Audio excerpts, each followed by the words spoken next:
হরে কৃষ্ণ বন্ধুরা, আজকে আমি আমার ভগবানের কৃপা আশীর্বাদ মাথায় নিয়ে দিনটা শুরু করেছিলাম এবং ভগবানকে বাল্যভোগ দিয়ে আমি রান্নাঘরে চলে এসেছি ভগবানের অন্নভোগের জন্য।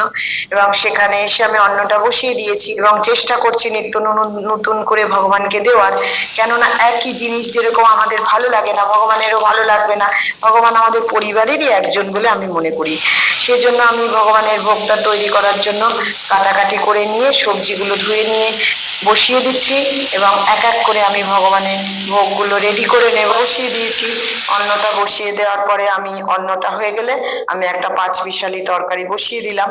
পাঁচমিশালি তরকারিটা হয়ে যাবে এবং এক এক করে আমি ভগবানের সমস্ত ভোগগুলো রান্না করে নিচ্ছি। দুপুরের অন্নভোগ আমি তৈরি করছি, আপনারা দেখতে থাকুন।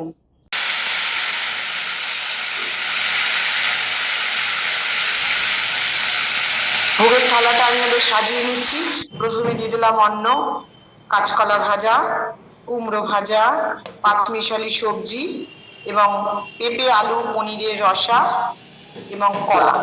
আমি এগুলো তুলসী পাতা দিয়ে ঠাকুর ঘরে নিয়ে চলে যাব। ঠাকুর ঘরে নিয়ে আমি চলে এসেছি। আমি ভগবানের ভোগ নিবেদন করে দিলাম। এবার ভগবানের ভোগ নিবেদন করে আমি প্রসাদ পেয়ে আমি একটি স্কুলে চাকরি করি, আমি সেখানে যাবার জন্য তৈরি হয়ে গেছি। ছোট্ট ভিডিওটা যদি তোমাদের ভালো লেগে থাকে তাহলে লাইক শেয়ার কমেন্টস করতে ভুলো না বন্ধুরা। আর তোমরা ভালো থেকো সকলে, আর আমার এই ভিডিও দেখতে থাকো এবং ভগবান সকলের মঙ্গল করুন। রাধে রাধে। দেখা হবে পরের ভিডিওতে। তোমাদের যদি ভালো লেগে থাকে তোমরা অবশ্যই সাবস্ক্রাইব করো, তাহলে আমার ভিডিওর নোটিফিকেশন তোমরা পেয়ে যাবে। রাধে রাধে।